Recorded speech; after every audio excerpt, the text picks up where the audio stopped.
Hi friends, இது PID Salem. இன்னைக்கு video வந்து பார்த்தீங்கன்னா சாம்சங் A54 5G அப்படின்ற மாடலு. ஆக்சுவலாக இது வந்த கம்பெனி என்னன்னு பார்த்தீங்கன்னா டிஸ்பிளே கனெக்டர் சேஞ்ச் பண்ண வந்தது. டிஸ்பிளே கனெக்டர் மாற்றினதுக்கப்புறம் டிஸ்பிளே வரல அப்படின்ற மாதிரி நமக்கு பார்சல் அனுப்பிச்சி விட்ருந்தாங்க. அப்புறம் டிஸ்பிளே கனெக்டர் அவங்க ப்ராப்பராக வைக்கல. ஸோ கனெக்ட் எடுத்துட்டு நான் ரீஃபிக்ஸ் பண்ணிட்டேன். ரீஃபிக்ஸ் பண்ணோடனே செட்டு ஆன் ஆயிடுச்சு. ஆனால் பார்த்தீங்கன்னா டச் ஒர்க் ஆகலை. சரி, நானும் டிஸ்பிளே கனெக்டர் வச்சதில் ஏதோ கனெக்ட் ஆகாமல் இருக்குமான்னு சொல்லிட்டு மறுபடியும் ரீசால்ட்டை கூட பண்ணி பார்த்துட்டு அப்பயுமே டச் என்ன ஆகலைங்க, ஒர்க் ஆகலை. சரிங்களா? ஸோ இப்போ ஏன் டச் ஒர்க் ஆகலை அப்படின்றது பார்த்தோம்னா, ஸோ இப்போ டிஸ்பிளே கனெக்டர் வந்து பார்த்தீங்கன்னா ப்ராப்பராக எடுத்து நம்ம ரீசால்டர் பண்ணியாச்சு. ஆனால் பண்ணதுக்கப்புறம் டச் ஒர்க் ஆகலை. அப்புறம் நான் ஸ்கிமேட்டிக்கில் போயிட்டு டச்சுக்கான லைன் பார்க்கும்போது இந்த நீங்கள் டிஸ்பிளே கனெக்டர் கீழே பார்த்தீங்கன்னா ஆல்ரெடி ஒரு ஜம்பர் பண்ணியிருக்கிறாங்க. ஓகேங்களா? இந்த இடத்துல வந்து பார்த்தீங்கன்னா ஒரு ஜம்பர் பண்ணியிருக்கிறாங்க. ஸோ அப்போ அவங்க என்னென்னா கனெக்டர் மாற்றும் போது இந்த ஸ்பேர் மிஸ் ஆயிருக்குன்னு நினைக்கிறேன். சரிங்களா? ஸோ அப்போ அது மிஸ் ஆயிருந்தோடனே இது என்ன ஸ்பேர்னு பார்த்துருப்பாங்க. இப்போ காமனாக டெக்னீஷியன் பண்ணுற வேலை என்ன அப்படின்னா, கெப்பாசிட்டாக இருந்தால் விட்டுருவாங்க, ரெஸ்ட்டாக இருந்தால் ஜம்ப் அடிச்சிருவாங்க. ஸோ இப்போ இந்த இடத்துல இருந்தது என்னவா இருக்குன்னா ரெஸ்டரு. ஸ்கிமேட்டில் பார்த்துட்டு அந்த இடத்துல இருந்தது ரெஸ்டரு. அந்த ரெஸ்டர் பண்ணிட்டாங்கன்னா பைபாஸ் பண்ணிட்டாங்க. ஸோ பைபாஸ் பண்ணிவிட்டு டிஸ்பிளே கனெக்டரை ரீஃபிக்ஸ் பண்ணிட்டாங்க. ஆனால் அது ப்ராப்பராக வைக்கல, அதனால் டிஸ்பிளே வரல. இப்போ நம்மக்கிட்ட அனுப்பிச்சி விட்ருந்தாங்க. நான் கனெக்டரை எடுத்துகிட்டு மறுபடி ரீசால்டர் பண்ணோடனே டிஸ்பிளே வந்துருச்சு, சார்ஜ் எல்லாம் ஓகே. ஆனால் டச் ஒர்க் ஆகலை. சரி, மறுபடியும் நான் கனெக்ட் இன்னொரு டைம் ரீசால்டர் பண்ணி பார்த்தேன். அப்பயும் டச் ஒர்க் ஆகலை. அதுக்கப்புறம் தான் சரியா டச் ஒர்க் ஆகலை, டச்சுக்கான லைன் பார்க்கலாம். டச்சுக்கான லைன் பார்க்கும்போது இந்த ஸ்பேர் வந்து டச்சுக்கான ரீசெட் லைனில் வர ஸ்பேர்ஸ். நான் உங்களுக்கு ஸ்கிமேட்டிக்கில் இப்போ காட்டுறேன். டச்சுக்கான ரீசெட் லைனில் வர ஒரு ரெசிஸ்டர். ஸோ அந்த ரெசிஸ்டர் எடுத்து அவங்க பைபாஸ் பண்ணதுனால டச் என்ன ஆகலைங்க, ஒர்க் ஆகலை. சரிங்களா? ஸோ இப்போ இது என்ன ரெசிஸ்டரு, இது ஏன் பைபாஸ் பண்ணதான் டச் ஒர்க் ஆகலை அப்படின்றத நான் ஸ்கிமேட்டிக்கில் உங்களுக்கு எக்ஸ்பிளைன் பண்ணேன். ஸோ இப்போ போர்னியோ ஸ்கிமேட்டிக்கில் நம்ம சாம்சங் SM-A546க்கான லே அவுட்டு, அப்புறம் டச் ஸ்க்ரீனுக்கான ஹார்ட்வேர் சொல்யூஷன்ஸ் அந்த காம்பர் நேம் தான் ஓப்பன் பண்ணி வச்சிருக்கிறோம். ஸோ இப்போ இதில் வந்து பார்த்தீங்கன்னா அந்த ஸ்பேர் மிஸ் ஆன போதே நான் காம்பர் நேமில் போய் செக் பண்ணேன். ஏன்னா ஆல்ரெடி அது ஜம்பர் பண்ணி தான் இருந்தது. ஸோ என்ன ஸ்பேர் ஜம்பர் பண்ணியிருக்காங்க அப்படின்னு செக் பண்ணலாம், இல்லை காம்பர் மிஸ்ஸிங்கான்னு பார்க்கலாம் அப்படின்னு போகும்போது இந்த இடத்துல ஒரு ஸ்பேர் ஜம்பர் பண்ணியிருந்தாங்க. ஸோ அது என்ன ஸ்பேருங்க, அது ரெசிஸ்டர். சரிங்களா? அப்போ ரெசிஸ்டர் வந்து அவங்க எனக்கு தெரிஞ்சது கனெக்டரை எடுத்துகிட்டு விக்கு வச்சு க்ளீன் பண்ணியிருப்பாங்க. க்ளீன் பண்ணும்போது ரெசிஸ்டர் மிஸ் ஆயிருக்கும். அப்போ அந்த லேஅவுட் செக் பண்ணியிருப்பாங்க. ஸோ அது ரெசிஸ்டர் தானே அப்படின்னு சொல்லிட்டு என்ன பண்ணிட்டாங்க, பைபாஸ் பண்ணிட்டாங்க. ஸோ அப்போ நான் டச் ஒர்க் ஆகலை அப்படிங்கும்போது மற்ற காம்பனன்ட்ஸ்லாம் செக் பண்ண எல்லாமே இருந்தது. இந்த ஒரு காம்பனன்ட் மட்டும் என்ன இருந்தது, ஜம்பர் பண்ணி இருந்தது. ஃபர்ஸ்ட் நான் அதை யோசிக்கல, கனெக்டரை வச்சுட்டு முதல்ல டிஸ்பிளே வருதான்னு பார்ப்போம் அப்படின்னு சொல்லிட்டு டிஸ்பிளே பார்த்து டிஸ்பிளேல வந்துருச்சு. அப்புறம் டச் ஒர்க் ஆகலை அப்படிங்கும்போது தான் அடுத்து நம்ம எதுக்கு போகிறோம் அப்படின்னா ஸ்கிமேட்டிக்கில் டச்சுக்கான லைன் பார்க்கலாம். ஏன்னா கனெக்டர் 2 டைம் ரீசால்டர் பண்ணியாச்சு, அப்பயுமே டச் என்ன ஆகலை, ஒர்க் ஆகலை அப்படிங்கும்போது ஸ்கிமேட்டிக் போய் பார்க்கலாம் அப்படிங்கும்போது இதில் வந்து பார்த்தீங்கன்னா இது ஹார்ட்வேர் சொல்யூஷன்ஸ். சரிங்களா? அப்போ இந்த ஹார்ட்வேர் சொல்யூஷன்ஸ்ல உங்களுக்கு என்ன காட்டியிருக்கிறாங்க அப்படின்னா, இப்போ டச்சுக்கான லைன் அப்படின்னு பார்த்தோம்னா இந்த பின்னு டச்சுக்கான SDA, SCL, டச்சுக்கான இன்டரப்ஷன் பின்னு. ஸோ இந்த லைனில் பார்த்தீங்கன்னா 2 புல்லப் ரெசிஸ்டர் போட்டு இன்புட் கொடுத்துருக்குறாங்க. ஸோ அடுத்து வந்து பார்த்தீங்கன்னா இந்த இடத்துல ஒரு ரெசிஸ்டர் இருக்கு இல்லைங்களா, இதுக்கு வந்து பார்த்தீங்கன்னா ஒரு 1.8 வோல்ட் கொடுத்து டச் பேட் இன்டரப்ஷனுக்கான ஒரு புல்லப் ரெசிஸ்டர் பண்ணியிருக்கிறாங்க, போட்டிருக்கிறாங்க. சரிங்களா? ஸோ இப்போ இந்த ரெசிஸ்டர் எடுத்து அவங்க பைபாஸ் பண்ணதுனால என்னாச்சுன்னா டச் பேடுக்கான இன்டரப்ட் சிக்னல் போகலை. சரியா? அந்த இன்டரப்ட் சிக்னல் போகாதனால டச் என்ன ஆகலைங்க, ஒர்க் ஆகலை. இப்போ காமனாக டெக்னீஷியன்ஸ் பண்ணுற வேலை என்ன அப்படின்னு கேட்டிங்கன்னா, ஒரு இடத்துல இருந்து கெப்பாசிட்டி மிஸ் ஆகி போச்சுன்னா அது பேரலில் தான் இருக்குது, அது வைக்கலைனாலும் ஒன்றும் பிரச்சனை இல்லை. அதே மாதிரி ஒரு ரெசிஸ்டர் மிஸ் ஆகி போச்சுன்னா அது சீரீஸில் இருக்கும். ஸோ அப்போ அதை நம்ம என்ன பண்ணணும், ஜம்பர் பண்ணணும் அல்லது பைபாஸ் பண்ணணும் அப்படின்ற மாதிரி என்ன பண்ணிடுறாங்க, பைபாஸ் பண்ணிடுறாங்க. பட் எல்லா இடங்கள்லையும் அந்த மாதிரி வேலைகளை செய்யக்கூடாது. என்ன காரணம் அப்படின்னு கேட்டிங்கன்னா, இப்போ ரெசிஸ்டர் பொறுத்த வரைக்கும் ஒரு சில இடங்களில் 0 ohms போட்டிருப்பாங்க, அது ஃபியூஸ் மாதிரி ஆக்ட் ஆகும். ஒரு சில இடங்களில் வோல்டேஜ் ட்ராப் பண்ணுது. ஒரு சில இந்த கம்யூனிகேஷன் லைன்லாம் வந்து பார்த்தீங்கன்னா அந்த புல் அப் அப்படின்ற வேலையை செய்யுது. அதே மாதிரி இந்த சார்ஜிங் லைனில் சார்ஜிங் டெம்பரேச்சர் 2 high 2 அப்படின்ற மாதிரி வருது இல்லைங்களா, அந்த பேட்டரியோட ஐடி லைனில் டெம்ப் லைன்லாம் வந்து பார்த்தீங்கன்னா வோல்டேஜ் டிவைடர் மாதிரி இது யூஸ் பண்ணியிருப்பாங்க. ஸோ அந்த மாதிரி இடங்கள்ல, அதாவது இந்த மாதிரி கம்யூனிகேஷன் பண்ணுற இடங்கள்ல புல் அப் அப்படின்ற ஒரு வேலைக்காக போட்டுக்கிற இந்த ரெசிஸ்டர்லாம் எடுத்து பைபாஸ் பண்ணிங்கன்னா அந்த இடத்துல உங்களுக்கு கம்யூனிகேஷன் நடக்காது. சரிங்களா? ஸோ இப்போ இந்த இடத்துலையுமே அதான் நடந்திருக்குது. இதே இது 0 ohm ரெசிஸ்டராக இருந்துச்சுன்னா இதை பைபாஸ் பண்ணியிருந்தாங்கன்னா இந்த இடத்துல நோ இஷ்யூஸ். சரிங்களா? அப்போ இது வந்து பார்த்தீங்கன்னா இன்டரப்ஷனுக்கான புல் அப் ரெசிஸ்டர். அப்போ இது வழியாக ஒரு 1.8 வோல்ட் இன்ஜெக்ட் பண்ணி இந்த இடத்துல இன்டரப்ட் சிக்னல் சிபிக்கு எடுத்துகிட்டு போகிறாங்க. அப்போ இந்த ரெசிஸ்டர் எடுத்து அதை பைபாஸ் பண்ணிட்டாங்கன்னா அப்போ அதில் இன்டரப்ட் சிக்னல் சிபிக்கு என்ன ஆகாதுங்க, போகாது. ஸோ அதனால தான் டச் என்ன ஆகலைங்க, ஒர்க் ஆகலை. சரிங்களா? ஸோ அப்போ இந்த ரெசிஸ்டர் நம்ம என்ன பண்ணி ஆகணும், ரீப்ளேஸ் பண்ணி தான் ஆகணும்.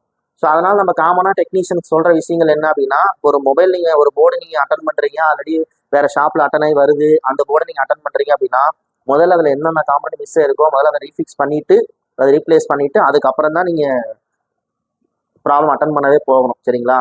ஏன்னா அது கெப்பாசிட்டி தானே அப்படின்ற மாதிரிலாம் நம்ம விட்டுறக்கூடாது. நிறைய இடங்கள் அது பயாசிங் காம்பனன்ஸாக போட்டுக்கிற பட்சத்தில் அந்த கெப்பாசிட்டி மிஸ் ஆச்சுன்னா கூட அந்த சர்க்யூட் என்ன ஆகாது, உங்களுக்கு வேலை செய்யாது. அதே மாதிரி இந்த மாதிரி கம்யூனிகேஷன் லைனில் புல் up pull down voltage divider அப்படின்ற மாதிரி இடங்களில் போட்டுக்கிற ரெசிஸ்டரில் நீங்கள் ரெசிஸ்டன்ஸ் வேல்யூ மிஸ் மேட்சாக வச்சிங்கனாலோ அல்லது அதை பைபாஸ் பண்ணிங்கனாலோ அந்த இடத்துலயும் அந்த ஃபங்க்ஷன்ஸ் உங்களுக்கு என்ன ஆகாது, நடக்காது. அப்போ ரெஸ்டர் தானே அப்படின்ற மாதிரி நம்ம பைபாஸும் பண்ணக்கூடாது. அதே மாதிரி ஏதோ நியரஸ்ட் வேல்யூ எடுத்து வைக்கலாம் அப்படின்ற மாதிரி வைக்கக்கூடாது. ஸோ அது என்ன அப்ளிகேஷனுக்காக போட்டிருக்கிறாங்க, அது என்ன வேல்யூ அப்படின்றத பார்த்துட்டு நீங்கள் அதை நீங்கள் ரீப்ளேஸ் பண்ணி தான் ஆகணும். சரிங்களா? சரி, இப்போ இதில் என்ன பிரச்சனை அப்படின்னா இந்த ரெசிஸ்டர் மிஸ்ஸிங்கு, இதை நம்ம என்ன பண்ண போகிறோம், ரீப்ளேஸ் பண்ண போகிறோம். ஸோ இது என்ன வேல்யூக்கான ரெசிஸ்டர் அப்படின்றது நம்ம ஸ்கிமேட்டிக் இருந்தால் தான் நம்ம பண்ண முடியும். சரிங்களா? அப்போ ஸ்கிமேட்டிக்கில் போகிறோம். இப்போ ஸ்கிமேட்டிக்கில் போகும்போது அப்போ அங்கேயே தெளிவாக சொல்லியிருக்கிறாங்க, VDD டச் ஸ்க்ரீன் 1.8 வோல்ட் அப்படின்னு சொல்லிட்டு ஒரு வோல்டேஜ் உள்ள இன்புட் ஆகுது. அந்த லைன் என்ன போட்டிருக்காங்க, ஒரு ரெசிஸ்டர் போட்டிருக்காங்க, R9001 அப்படின்ற மாதிரி ஒரு ரெசிஸ்டர் போட்டு அந்த லைன் வந்து பார்த்தீங்கன்னா கனெக்டரோட 49வது பின்னா அந்த பின்னுக்கும் அண்ட் என்னது டச் ஸ்க்ரீன் இன்டரப்ஷன் அப்படின்னு சொல்லிட்டு உங்களுக்கு எங்கே போகுது, SOCக்கும் என்ன ஆகுது, போகுது. சரிங்களா? ஸோ அப்போ இந்த ரெசிஸ்டர் தான் எடுத்து என்ன பண்ணிட்டாங்க, பைபாஸ் பண்ணி வச்சிருக்கிறாங்க. ரைட்டா?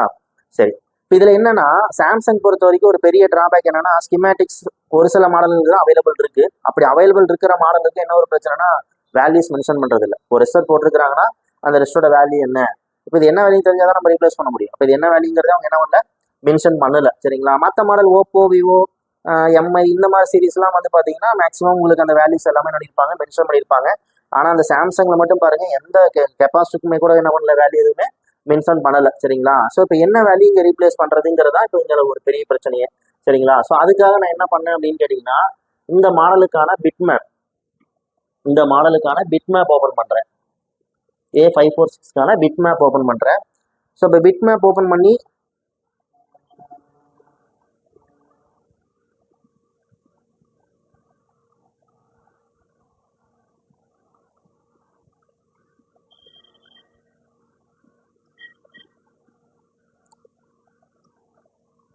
ஸோ அப்போ பிட்மேப் ஓப்பன் பண்ணி பார்க்கும்போது அப்போ இந்த ரெசிஸ்டர் தான் இங்கே என்ன இருக்குங்க, மிஸ் ஆயிருக்கு.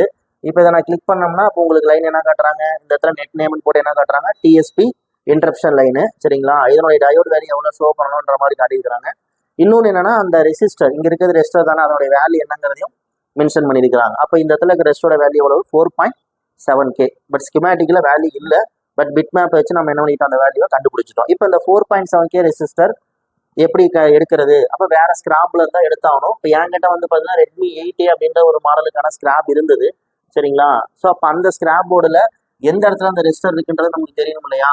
ஸோ அப்போ நம்ம ஒவ்வொன்றா செக் பண்ணிட்டு இருந்தோம்னா டைம் ஆகும். ஸோ ஆனால் நான் என்ன பண்ணுறேன் அப்படின்னா ஸ்கிமேட்டிக்ல போயிட்டு 4.7K அப்படின்ற மாதிரி நான் சர்ச் பண்ணுறேன். அப்போ சர்ச் பண்ணும்போது எனக்கு பார்த்தீங்கன்னா 2 ரெசிஸ்டர் இங்கே வந்திருக்கு. அப்போ இந்த ரெசிஸ்டரோட வேல்யூ 4.7K தான், இந்த ரெசிஸ்டரோட வேல்யூ 4.7K தான். அப்போ இந்த ரெசிஸ்டரோட நம்பர் எடுத்துட்டு போய் நான் என்ன பண்ண போறேன் அப்படின்னா லேஅவுட்ல போட்டு சர்ச் பண்ணேன். இப்போ சர்ச் பண்ணும்போது இந்த இடத்துல இருக்கிறது 4.7K ரெசிஸ்டர் அப்படின்ற மாதிரி வந்திருக்கு. சரிங்களா? இப்போ இந்த ரெசிஸ்டர் எடுத்துட்டு போயிட்டு அங்கே நான் ரீப்ளேஸ் பண்ணேன் அப்படின்னா டச் என்ன ஆகும், ஒர்க் ஆகும். சரி வாங்க பார்க்கலாம்.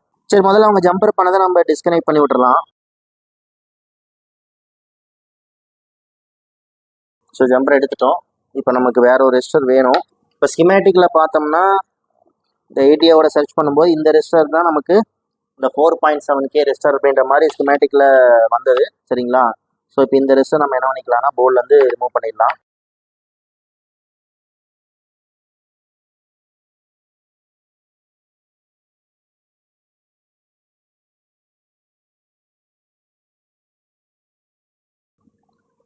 ஸோ இப்போ இந்த ரெசிஸ்டர் வந்து நம்ம ஃபிக்ஸ் பண்ணிடலாம்.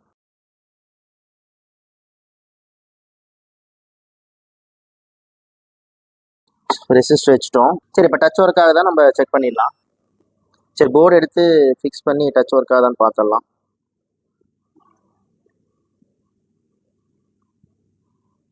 இப்போ செட் ஆன் ஆயிடுச்சு.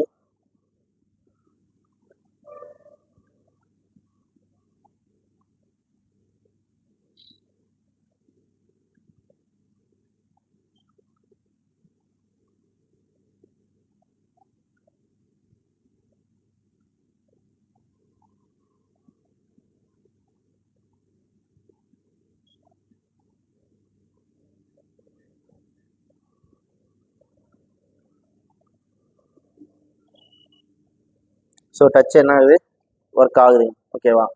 அதாவது இதில் என்ன பண்ணியிருந்தாங்கன்னா டச் பேடு இன்டரப்ஷன் லைனில் வர 4.7K ரெசிஸ்டரை பைபாஸ் பண்ணிட்டாங்க. ஏன் பைபாஸ் பண்ணாங்கன்னா கனெக்டர் மாற்றும் போது அந்த ரெசிஸ்டர் மிஸ் ஆகிருக்கணும்.